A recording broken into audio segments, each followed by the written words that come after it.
All right. On Sunday, October 21st, early in that morning, President and Mrs. Kennedy went to Mass at St. Stephen's Church in Washington, D.C. Obviously something they did each Sunday when the President was able. So on the morning of October 21st, 1962, President and Mrs. Kennedy attended Mass at St. Stephen's Church in Washington, D.C. And after the services, President Kennedy called Bobby and said, "Tell Kenneth O'Donnell that I want to meet with General LeMay right after church services this morning to talk about these airstrike scenarios again." Because he had not made up his mind yet. And he wanted to get some more information. So after he attended Mass with his wife that morning, he called Bobby and said, "Hey, get a hold of Kenneth O'Donnell and get General LeMay back at the White House. I want to talk to him some more about his scenario of the airstrike." So he wasn't dismissing LeMay's recommendation. He was just nervous about the result. Well, LeMay came, and he also invited General Walter Sweeney, who we had talked about before, that was the commander of the U.S. Tactical Air Command for the Air Force, the guy that was going to be painting the targets and making those decisions. So LeMay invited General Walter Sweeney also. So the President sat down with General LeMay and General Sweeney to talk about these airstrikes and get some more information on how they were going to be done. Now, what do you think Kennedy wants to know? If we go in with airstrikes, what does he want the result to be? If we decide to make that. We're concerned about the missiles and the missile launching pads becoming operational. So if we go in for the airstrikes, what are we striking? The missiles and the construction sites. So if you were the President, what might be the first question you would ask General Sweeney about the airstrikes? Not so much civilians. Will there be any Soviet soldiers? Not so much that. I mean, that's a concern. But if he's going to go in, he doesn't want part of the missiles and part of the construction sites. What's he want? All of them. So what he does, and he asks General Sweeney, "If I decide to go with the airstrikes, can you guarantee me 100% destruction of the missiles on the ground and the missile launching pads?" So they're bombing nuclear missiles. Well, but that nuclear missiles have to be set a certain way to go off. That's a good point, though. They have to be activated. They're gonna get them before they become operational. So he asked Sweeney if he could guarantee 100% destruction of the missiles in Cuba. He said, "I can only guarantee you 100% of the missiles and missile sites in Cuba that we know about." In other words, he can't target missiles he can't see. So when the President says, "General Sweeney, can you guarantee me that you can get 100% of the missiles and missile launching pads in Cuba if we go airstrikes?" He said, "Mr. President, I can guarantee you we can get 100% of the missiles and missile sites that we know about." Because do they know for sure where every single one is, maybe? No. Well, LeMay stepped in and he said, "I know we can get 90% of all the missiles." So the best estimate that they could give the President is that they went in with airstrikes is that they'd get 90% of the missiles. Whether they knew about them or not, LeMay thought he could get 90% of the missiles that were on the ground. Okay, he might miss 10% because he might not know where they're at. Well, Kennedy listens to that and he tells both Sweeney and LeMay that he will brief the congressional leaders on Monday at 5 o'clock because his speech is going to be later. Why would he brief congressional leaders on what he was going to do? In other words, he was going to tell Congress, the leaders of Congress, about this. Nobody knows about this. So he's going to sit down with the leaders of Congress and explain the situation in Cuba and what his plan is before he talks to the American people. Why would he do that? What does he want from them? Their support. Their support. So President Kennedy tells LeMay and Sweeney, "Hey, I'm going to meet with congressional leaders at 5 o'clock tomorrow night before I go to the American people." Well, then the President informed General Maxwell Taylor that he wants him to put the United States Armed Forces on DEFCON 3 beginning at 7 o'clock Monday night. We'll explain what that means.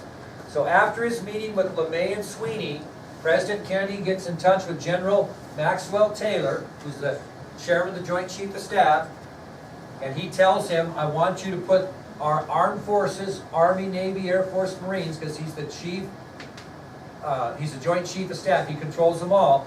Let our armed forces know that any armed forces worldwide, no matter where they're stationed, are going to DEFCON 3 Monday night at 7 o'clock when he announces this to the American people. Now, what does DEFCON 3 mean? I think to understand DEFCON 3, you need to understand DEFCON 1, 2, 3, 4, and 5 and see where we get. So I need you to write these down. This is DEFCON 1, or excuse me, we'll start with 5. DEFCON 5. That's a designation that means normal peacetime readiness. DEFCON 5, normal peacetime readiness. In other words, that's where we would be right now in our country.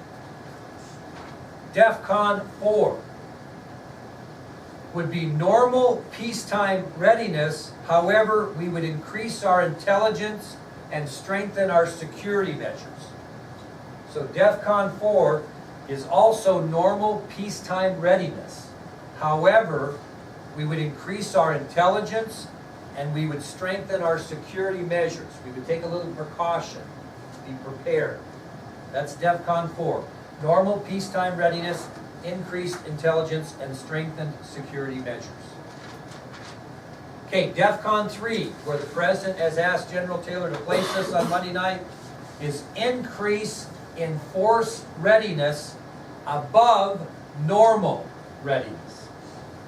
Increase in force readiness above normal readiness. Increase in force readiness above normal readiness. And that's where he's going to place us on Monday night, is to make sure that our forces have an increase in their readiness in case something happens. Now, if you get to DEFCON 2, this is further increase in force readiness, further increase in force readiness, but less than maximum readiness. So further increase in force readiness, but less than maximum readiness. Now what do you think DEFCON 1 is? Maximum force readiness. You're going to war at DEFCON 1. So does everybody kind of have those written down a little bit, kind of get an idea? We're going to talk about those different levels. We're going to move out of DEFCON 3 once we get there into a different DEFCON, and it's going to result because of actions that are happening in this crisis. But right now we're at Readiness 3. Now, before I put this video on, I want to talk to you about it. I would never show you a video to this maximum that was not very accurate. And so Melody Miller is a gal up there in the picture. She is the Kennedy family press secretary, or was. I don't think she's doing it anymore. But she was my liaison. Whenever I got a movie on the Kennedys, I would call her and say, okay, how accurate is this movie? Because I don't like to show them that are not. When I talked to her about this movie, she said that this movie was very, very accurate. With this caveat. Kevin Costner is going to play Kenneth O'Donnell in this movie.